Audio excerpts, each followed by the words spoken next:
तो मैं सीधी सीधा कहता हूँ कि आस्था याद पर मुकदमा दर्ज मत करो। तुम्हारी माँ ने दूध पिलाई है, अगर विद्वान हो, विद्वता तुम्हारे अंदर है, तो तुम आकर के आमने सामने मुझसे बहस करो। ये तो बाबा साहब अम्बेडकर कहते, बाबा साहब अम्बेडकर कहते कि सारे देवी देवताओं को बर्खास्त करो।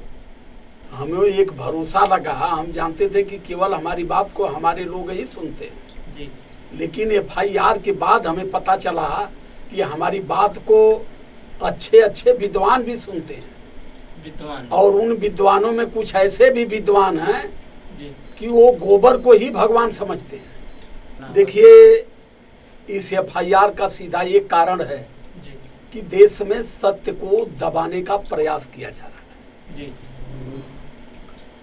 जिसको हमारी बात से ठेस लगती हो, जिसकी आस्था आहत हो हमारी बात से, पूर्ण रूप से मैं जानता हूं कि वो व्यक्ति ज्ञानहीन होगा, ज्ञान विहीन होगा। आज हमारे चैनल पर बिरहा महासंघ के राष्ट्रीय अध्यक्ष आदरणीय श्रीमान राजकुमार यादव जी आए हुए हैं। सर, हमारे चैनल पर आने के लिए बहुत बहुत धन्यवाद आपका। सादर जय भीम, नमो बुद्धाय, बहुत बहुत साधुवाद। सर, FIR के बाद आपकी पहली मुलाकात मुझसे हो रही है और काफी संघर्षपूर्ण 10-15 दिन बीते हैं आपके। कैसा लगा सर आपको? बहुत अच्छा लगा, इतना अच्छा लगा कि हम अब क्या बताएं। और हम तो FIR वाले भाई को बहुत बहुत धन्यवाद साधुवाद करते हैं कि उसका जीवन बना रहे, उसके बाल बच्चे सुखी रहें, और वैसे ही FIR हमारे ऊपर करता रहे। क्योंकि हमें एक भरोसा लगा, हम जानते थे कि केवल हमारी बात को हमारे लोग ही सुनते हैं, लेकिन FIR के बाद हमें पता चला कि हमारी बात को अच्छे अच्छे विद्वान भी सुनते हैं, और उन विद्वानों में कुछ ऐसे भी विद्वान हैं कि वो गोबर को ही भगवान समझते हैं। जिसको हमारी बात से ठेस लगती हो, जिसकी आस्था आहत हो हमारी बात से, पूर्ण रूप से मैं जानता हूं कि वो व्यक्ति ज्ञानहीन होगा, ज्ञान विहीन होगा, कहीं ना कहीं इस देश के लोगों को असत्य की तरफ ठेलने वाला होगा। भाई, जो FIR हुआ इसी बिंदु पर हुआ कि लोगों की आस्था आहत होने की संभावना है। आपको कैसे पता कि लोगों की आस्था आहत होने की संभावना है? FIR कर्ता महोदय से पूछ दिया जाए कि महोदय, जिससे आस्था आहत हो रही है उसका स्पष्टीकरण आपसे मांगा जाए तो आप दे सकते हैं? जिस चीज को सुप्रीम कोर्ट ने 1976 में ही खारिज कर दिया कि इस देश में देवी देवता नाम की कोई चीज नहीं है, मैं नहीं कह रहा हूं, सुप्रीम कोर्ट ने कहा। इसकी लड़ाई पेरियार ललई यादव, पेरियार रामास्वामी नायकर, ये सारे लोग लड़ चुके, और इस देश में सारे वेद ग्रंथों को भी सुप्रीम कोर्ट ने झूठा किया है। और मैं कह दे रहा हूं तो ऐसी आस्था मोम की तरह की गलने लगती है, उठाए कलम धाड़ दे FIR कर दिए।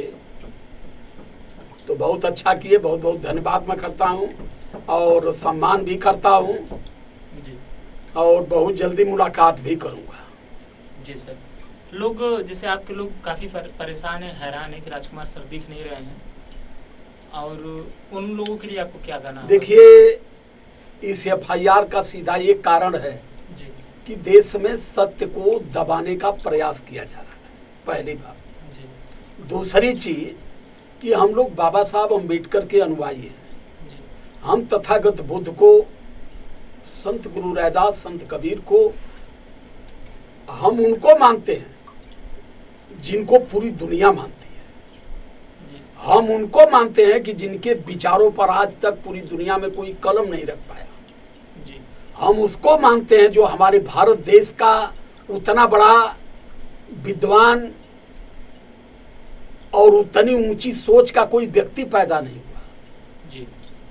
हम उसको नहीं मानते जो 5 फेल है, वो जो ही कह दिया वही लेकर के चल दिए। हम पहले जानते हैं फिर मानते हैं, ये नहीं कोई कुछ कह दिया बस हम झट से जान लिए, और जान लिए बस उसको मान लिए। और इस देश में यही चीज दबाया जा रहा है कि इस देश में 52% ओबीसी समाज की संख्या है, और ओबीसी समाज जिस दिन सत्य को पकड़ लिया उसी दिन ओबीसी समाज गांव से निकलेगा और सीधे पार्लियामेंट पर कब्जा करेगा। एससी एसटी ओबीसी मिला के देश में 90% है, और इन 90% लोगों को, इनके भोले भाले दिमाग को देवी देवताओं आस्था के नाम से इनको पूर्ण रूप से पशु बना दिया गया है। और उस समय ये लोग कुछ जानने के लिए तैयार नहीं है। दिमाग को, जैसे आज मैं कहूँगा आपसे कि जियो की सिम जब आई तो बड़ी सस्ती थी, आज जियो की सिम सबसे ऊपर हो गई, सबसे महंगी हो गई। क्यों महंगी हो गई? क्योंकि जियो ने सारे लोगों को दिमाग को हाईजैक कर लिया। जियो का सिम बढ़िया है, जियो का नेटवर्क बढ़िया है, जियो चलाला बहुत तगड़ा है, और जियो सरकार की सानिध्य में था। सरकार के द्वारा जियो पर पूरी व्यवस्था, जो सरकारी सिस्टम है, सरकारी सहयोग जो है वो जियो के साथ लग गया। लोगों के दिमाग में जियो हल गया, सारे लोग जियो की सिम ले लिए, उठा के एक दिन में 50-60 रुपया महंगाई चपल है, 40-50-100 करोड़ रुपया आ गए एक दिन में। ऐसा क्यों हुआ? ऐसा इसलिए हुआ कि आदमी को दिमागी रूप से अधीन कर दिया जियो ने। सेम वही गति है, जो आस्था जिसकी आहत होती है, सेम वही गति उनकी है कि जानना उनको कुछ नहीं है, वो मान जाते हैं सब कुछ। गोबर लुड़िया दिया गणेश हो गई ना, अब वही पर धय धय माथा पटकत हो, धय धय रुपया चढ़ाओ तो वही पर लेके अगरबत्ती पूजत हो। अब ये बात अगर हम कहते हैं तो लोगों की आस्था आहत हो रही है, तो मैं सीधी सीधा कहता हूं कि आस्था आहत पर मुकदमा दर्ज मत करो। तुम्हारी माँ ने दूध पिलाई है, अगर विद्वान हो, विद्वता तुम्हारे अंदर है, तो तुम आकर के आमने सामने मुझसे बहस करो। जी तो बाबा साहब अम्बेडकर कहते, बाबा साहब अम्बेडकर कहते कि सारे देवी देवताओं को बर्खास्त करो। ये तो बाबा साहब कहते, बाबा साहब संविधान भी लिखे। तो बाबा साहब जब कहे तो देश की आस्था आहत नहीं हुई। अगर आपकी आस्था आहत हो रही है तो आप पूछिए, मैं आपको नहीं कर रहा हूं, मैं स्वयं अपने आप को कहा था कि मैं नहीं मानता। दुनिया माने कोई बात नहीं है, लेकिन मैं नहीं मानता। जी, आप कहे तो हम नहीं मानेंगे, क्योंकि संविधान अभिव्यक्ति की आजादी हमें देता है। हम क्या मानेंगे क्या नहीं मानेंगे किसी की बपहंसी नहीं है। मनवा ले, वो मनवा लो। क्यों मनवाएगा भाई? हम नहीं मानते हैं, हम समाज को थोड़ा कहें। जी सर, क्या शब्द था कि उस शब्द पे हमने सिर्फ ये कहा था कि हम सरस्वती को शिक्षा की देवी नहीं मानते। जी, सरस्वती आस्था की देवी हो सकती हैं, शिक्षा की देवी नहीं हो सकती। जी, शिक्षा की देवी इस देश में माता सावित्रीबाई फूले को, माता फातिमा शेख को हम मानते हैं। हमने इस बात को कहा था। जी, और हमारी बात अगर गलत हो तो हमारे खिलाफ एक वीडियो बना के, हमारी बातों पर एक वीडियो बना करके समाज में चला दो। जी, समाज बताएगा कि राजकुमार जी जो कहे थे वो गलत है, वो सही है, कि जो हम तुम कर रहे हो वो सही है। ये बात हमने कहा था। दूसरी चीज कि हम जिस चीज को नहीं जानते हम उसको क्यों माने? हम क्या गुलाम है क्या? संविधान हमें आदेश करता है कि हम क्या मानेंगे क्या नहीं मानेंगे। हम देश के कानून को मानते हैं, हम देश के संविधान को मानते हैं, हम देश में सभी को मानव समझते हैं। हम जात नहीं मानते, हम धर्म नहीं मानते, हम बिरादरी नहीं मानते, हम मानते हैं कि हम सभी लोग मानव हैं। अब क्योंकि कहले से हम जात मानव, हमके कहना तू यादव जी हवा कहने चमार जी कहता, हम करी चमार जी इंसान ना हम। इस देश में सबसे बड़ी बीमारी जातियों की ही है कि आदमी जमात नहीं बन रहा है, जात बन रहा है। जी सर, जिस दिन जातियों से निकल करके समाज जमात बनना शुरू करेगा, उस दिन किसी की हैसियत नहीं है कि इस देश में दाढ़ी और गोबर छोपे हुए ये कह दें अखिलेश यादव को कि उनको हम जूता मारेंगे। जी आज ये हमारी कमजोरी है। हम जो सर, कमजोरी हमारी उनकी हमारे FIR कमजोरी क्यों का ये नहीं लोग नाजायज फायदा उठाते हैं। उन पे FIR क्यों नहीं हुआ सर? उनकी बकाया क्यों हुई? 10 करोड़ के इनाम दे उनके देते पर हैं, किसी हत्या दरोगा करने की के लिए- कलम नहीं चलेगी, हत्या करने के लिए 10,000 की इनाम घोषित उस कर पर दिया। नहीं चलेगा भाई, क्योंकि वो ब्राह्मणों के सपोर्टर हैं और हमारी विचारधारा से ब्राह्मणों की आस्था आहत होती थी और लोगों की नहीं होती थी। FIR तो हमारे ऊपर ब्राह्मण ने किया है, वो इसलिए नहीं किया, जी सिर्फ इसलिए किया कि ये यादव होकर के ये बात कह देगा तो सारे यादव जिस दिन जान जाएंगे तो सभी ब्राह्मणों को छोड़ देंगे, और सारे अगर ब्राह्मणों को छोड़ देंगे तब तो ब्राह्मण बेचारे लाचार हो जाएंगे, इसलिए उन्होंने हमारे ऊपर FIR किया। जी सर, आपके लोग जो काफी हैरान परेशान थे सर, उन लोगों के लिए कुछ 2 शब्द अब बता उनका जवाब तो अब ये महोदय देंगे ना। दीजिए। जी अब तो माने हमारे बात से आस्था आहत होने की संभावना थी, जी लेकिन FIR से अगर देश में तोड़ फोड़ होने की जो संभावना है, जी इसका जिम्मेदार कौन बनेगा? जी ऐसी बात नहीं है कि जो वर्दी पहन लिया, स्टार लग गया, कानून उसी की जेब में है।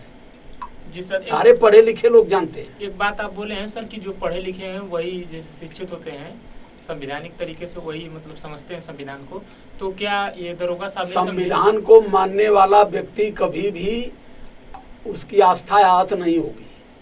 जी संविधान कभी भी किसी भी चीज को जबरदस्ती मानने के लिए मजबूर नहीं करता। संविधान सीधे कहता है कि मानव को उसकी अभिव्यक्ति की आजादी पूर्ण रूप से संविधान देता है, कि वो बोलने की आजादी, देश में जीने की आजादी, अपने तरीके से रहने की आजादी, लेकिन उसमें कुछ आर्टिकल बने हैं, उस आर्टिकल के तहत ही आपको रहना है। अगर मैंने ये बात कहता, टोटल मैं समाज को कहा कि समाज न माने, तो यहाँ आस्था आहत का मामला था। जी सर, इसमें लेकिन मैं कह रहा हूँ कि मैं नहीं मानता। जी जी सर, इसमें काफी आपका नुकसान भी हुआ सर। नुकसान हुआ, अब तो का कर भैया, सरकार है बा, नुकसान करे वाले ही है हम।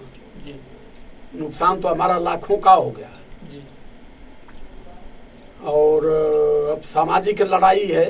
जी बहरहाल नुकसान हुआ, नुकसान सहेंगे, लेकिन बाबा साहब अम्बेडकर के मोमेंट को किसी भी हालत में हम कमजोर नहीं। जी सर, आपके लोग काफी सपोर्ट कर रहे थे सर। आप एक बार मुझसे हम लोग उसका कहिए कि जो भी आपकी समस्या है वो हम लोग आपके साथ रहने की कोशिश करेंगे सर। मैं बहुत बहुत धन्यवाद करता हूँ अपने लोगों को, और हमारे लोग काफी सहयोग करते भी हैं। बातों से भी हमारे लोग, अगर जितने लोग उतावला हुए उस समय, जी थोड़ा सा मैं अगर हाँ कह दिया होता तो पूरा पूर्वांचल जाम हो गया होता। जी और जवाब देते देते इनको प्रयागराज जाना पड़ता, इनके समझ में नहीं आया, स्थिति बिगड़ जाती। जी लेकिन मैंने लोगों को कहा शांति बनाइए, ये इतनी बड़ा मैटर नहीं है, लेकिन ये तो सत्य है कि सत्य को दबाने का प्रयास किया गया है। चलिए सर, बहुत बहुत धन्यवाद। सादर जय भीम, नमो बुद्धाय, बहुत बहुत साधुवाद।